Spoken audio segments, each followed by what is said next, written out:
Welcome to Ginger Media channel. This is a channel where we explore the truth behind the headlines. Fulani headsmen from Chad, Niger, to benefit from federal government's livestock plan. At the same time, Igbo governors, under the leadership of David Umahi, reject livestock plan. Once more, this is Ginger Media channel. Fulani headsmen from Chad, Niger, Mali, and all over Africa, all over the neighboring countries, will benefit from the National Livestock Transformation Plan. The Bauchi State Governor, Bala Mohammed, has said, you know Bala Mohammed? He was the former minister of Abuja, FCT, the man that was involved in so many scandalous and so many, where he was accused of so many issues that has to do with looting and stealing of Nigerian revenue. That man is the one that said on Channels TV that the Fulanese, not only the Nigerian Fulanese, that the Fulanese all over Africa would benefit from this. Mohammed, who was a guest on Channels TV, Sunrise TV, last week Monday, said that since Fulani headsmen are nomadic, it will be inappropriate to deprive them from benefiting from the livestock plan just because they are not from Nigeria. You think we are making this up? Listen to him. Practice of moving from one place to the other, and that is very big, an uphill task. But I think we can communicate with them more, because to them they don't have borders from Cameroon to Nigeria. But that's the thing, Your Excellency. How do we ensure that those who will be participating in this federal government largely funded program will be Nigerians? In terms of the funding? No, in terms of the operations. Operations. You said to bring in the Fulanis together. We have Fulanis from other countries. The issue as well. of misconception, I said there is a lot of mistrust and misconception with regards to the Fulani man.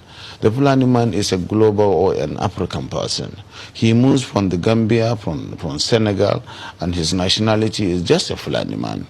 And as a person, I may have my relations in the Cameroon, but they are also Fulani men. I have relations because from the maternal side, I'm a Fulani man.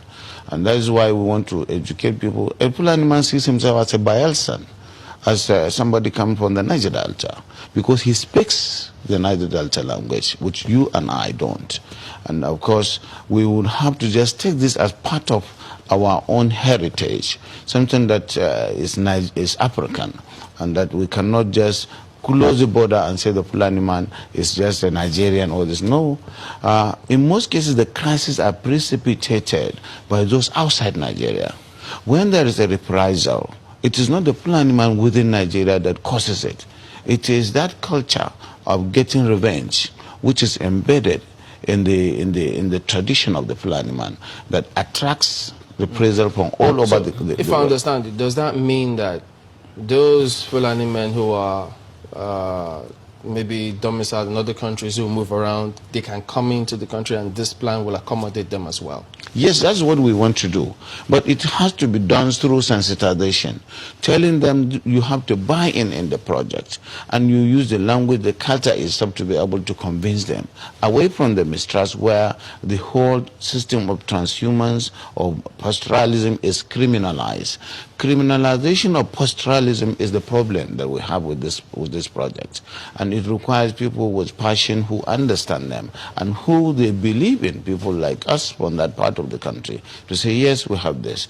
Because today there is no limit to the accusation that this and that has happened and it is the Fulani man who caused it. There is no tribe that is not, that you don't have this criminality in. But certainly the way and manner we do it is really exacerbating the crisis and the problem. In his words, as you have heard him, the Fulani headsmen from Chad, Niger, and other neighboring countries will benefit. Bala Mohammed said that the initiative will be 80% funded by the federal government, while the state will provide 20% counterpart funding, and the federal government will provide the grazing, and the state will provide the grazing land. Now, this is so confusing because he also said that this is something that ought to be, or rather, something that is private driven, that is private individual, private sector driven. The governor, whose state is among those that will be part of this initiative, said Fulani exists in many countries across Africa and share borders which transcends boundaries. When again from Chamberlain, when Chamberlain asked him how the government will ensure that only Nigerians benefit from this livestock. Actually, this livestock transmission plan is nothing but Ruga, because to the northern Nigeria, call it whatever you call it, the name, the nomenclature means absolutely nothing to them. They see that as nothing but Ruga. Mohammed said when that question was asked to him, I think there is a lot of mistrust here and misconception as regards the Fulani man. The Fulani man is a global or African person. He moves from the Gambia to the Senegal and from his and that his nationality is Fulani. My people, if that is the case, Yoruba people, you better get ready. You have to go to Brazil and bring all the Yoruba people in Brazil. Igbo, you have to go to all the neighboring countries where you have Igbos. Let us bring them. The Yorubas have to go to Benin Republic and bring their brothers and sisters. They have to go to the Haiti and get their brothers and sisters and come back to Nigeria. After all, they are all global citizens. He continues, as a person, I may have relation in Cameroon, but they are also Fulanese. I am a Fulani man from my maternal side. We will just have to take this as our own heritage. Whose heritage? Njemeda is asking. What sort of nonsensical heritage are we talking about? Sometimes this is Africa. That is what he said. So he cannot just close our borders and say that the Fulani man is just a Nigerian. In most cases, the crisis is precipitated by those outside Nigeria. Oh, suddenly, we are hearing from a Fulani that actually the killings and whatever is happening is done by the Fulanis. But now they are saying that it is done by those Fulanis outside Nigeria. Yet, these are the same Fulanis you are trying to bring in to be part of the livestock initiative. People, it is time that we look into this nation. It is time that every part of this nation stay on their own. If you have become a northern republic and you want to go and get all the Fulanis in the whole world, you can go to Libya and bring everybody, let them live in your country. That is your country, that is your business. After all, we read recently where about 33 truckloads of beer was destroyed in Kano. Yet, they say people shouldn't drink alcohol, but they all drink in secret. But the taxes that we will collect from Anambra, Ogun, Edo, Lagos, the people that drink alcohol, killing their livers, they will be glad to take part in sharing that tax. But when it comes to drinking, they will say they don't drink. Let us come back to the point.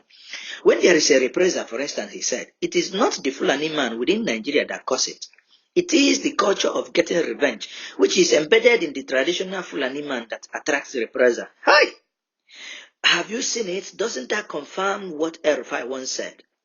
That if you kill one Fulani man, it is a debt that they must come and you must pay back. It doesn't matter if it takes them 100 years, they will.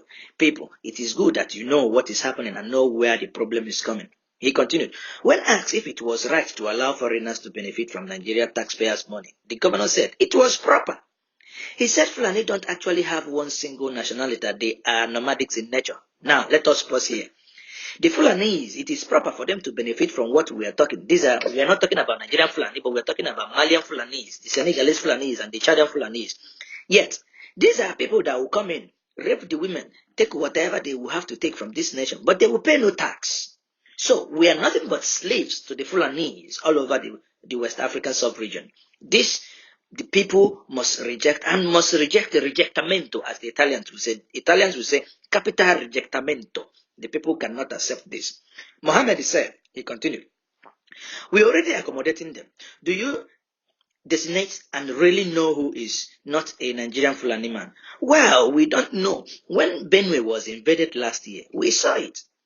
Benue was invaded, and the people of Benue were crying because suddenly they woke up. The people they saw in their land are no longer the Fulanese that they know. They said, these even Fulanese can't even speak Fufude. Neither can they speak Hausa. They only speak bonjour, bonjour, comment ça va, metu, metu, otolez-vous, etolez-vous. That is the kind of things they say. He continued, they are all Nigerians because their identity, their citizens is Nigeria, even though they have relatives from all over the world. And we say once more, the Yoruba nation, brace yourself up. Go to Benin Republic, go to Brazil, go to Cuba, go to the Haitis and bring your brothers. It don't set. Let us come and get our own national shares. So presumably, They are Nigerians because they move all over the place and have relations all over. That is why our population in Nigeria is fluid. So our population is like brake fluid. It can bridge at any time. That's what these people are telling us. It's good, the truth are eventually coming out. Because how can a nation, Nigeria, people tell us that we are up to 200 million. 200 million, my foot. Nigeria as a nation is not up to 100 million. We've been lying to ourselves since the time of independence. But that is a story for another day. When asked if there would be any form of documentation for the Fulani herdsmen coming into Nigeria from other neighboring countries, the governor said, yes, this will give the Nigerian opportunity of having proper documentation, knowing that the demography, because the Fulani man settles anywhere he can feed his cattle. Now, this is a cake way of doing this. It is actually very insulting. Imagine that the Igbos will tell you before then that Igbos have what their grandfather called ban. The way they tie yam and tie it up. Suddenly they will say, no, because that is the way our forefathers, our grandfather has been doing it. That is the way we must do it, and we must do it in every locality in Nigeria. No. This is modern times. Somebody cannot come and tell us that you have to walk from Mali to Nigeria, destroying farmlands, in order for us to accept you. No. You have to accept the reality of the development, where they have to pay tax. Their cows must be chipped. They have to document every single cow, and they must pay tax. That's why he explains the reason why these people are kicking against ranching. And they are talking about ravaging people's land from Kwara to Ogun, from Ogun to Ilesha, from Ilesha down to Lagos, from Lagos to the streams of Bayelsa, from streams of Bayelsa to Ozowa and Enugu, from Ozowa and Enugu to Benue. There is nothing else they do other than to ravage lands that they see. The livestock plan, which is being championed by the Vice President Yomi Osibanjo, seeks to put herdsmen and their livestock in designated colonies, which will give them the opportunity of exploring livestock value chain. That is agreed. We agree with that. These are high-sounding English, and in principle, a very fantastic idea, but in reality, it is nothing but Uruga. While many northern states have embraced it, their southern counterparts have rejected it. The southeastern governors have rejected the National Livestock Transformation Plan proposed by the National Economic Council. Now, National Economic Council is the same one that the Buhari administration has removed Osibanjo, and even trying to impeach Osibanjo, because suddenly they are accusing Osibanjo of things that nobody knows where the head or the tail is coming from. The governor of Ebonyi State, who doubles as the chairman of the Southeastern Governors Forum, David Umahi, told pressmen recently that in Abakaliki last weekend, that although the National Livestock Transformation Plan is a voluntary program of the federal government, just like the Anchor Borrower Scheme, the Southeast will not be part of it at all, given the controversy and misrepresentation of the whole idea. It is true that the idea has been presented because this National Livestock Program was already ongoing before we started hearing about Ruga. And Femi Adesina, the spokesperson of the president, went on air to say it's either people bring their land or their life. Which one would they prefer? So you see what is happening. Recently, people of the Southeast are saying in Abakaliki, in some places in Enugu, even recently in Amansi Oka, that the Fulanese and the headers have already taken those places and they are occupying their land. This land, they didn't buy them. No one allocated the land to them. They just come in with buses and they want to occupy there. Now, the farmers who operate in these areas no longer want to go to farm. Everybody is afraid. Now we come back, we say, the governor, that is Dave Umahi, said that the National Livestock Transformation Plan will restrict movement of headers within the north, since they could not have access to whatever they need. Now, we talk about desertification, yet we cannot plant grasses. If you go to Dubai, you say that Dubai is nothing but a desert. You know what? The desert of Dubai is not our own desert. The desert of Dubai is Sansan. Sansan means there is no nutrient in the sand.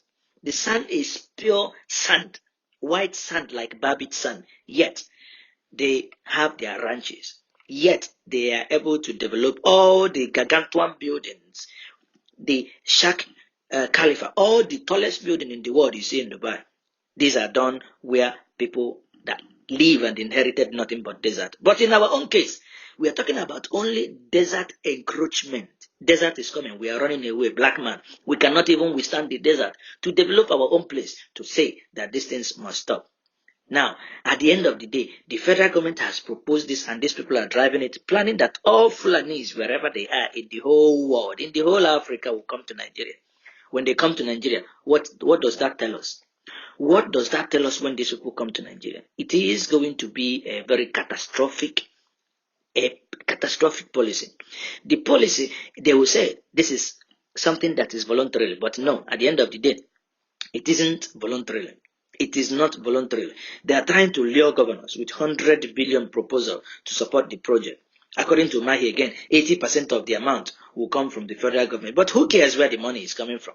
The bottom line is we are being lied to Nigerians. It's time to wake up, stand up. Either we divide and we disseminate this nation. Let every region be on their own. Let it be to your tent, O Israel. Once more, this is Njenje Media Channel. Subscribe.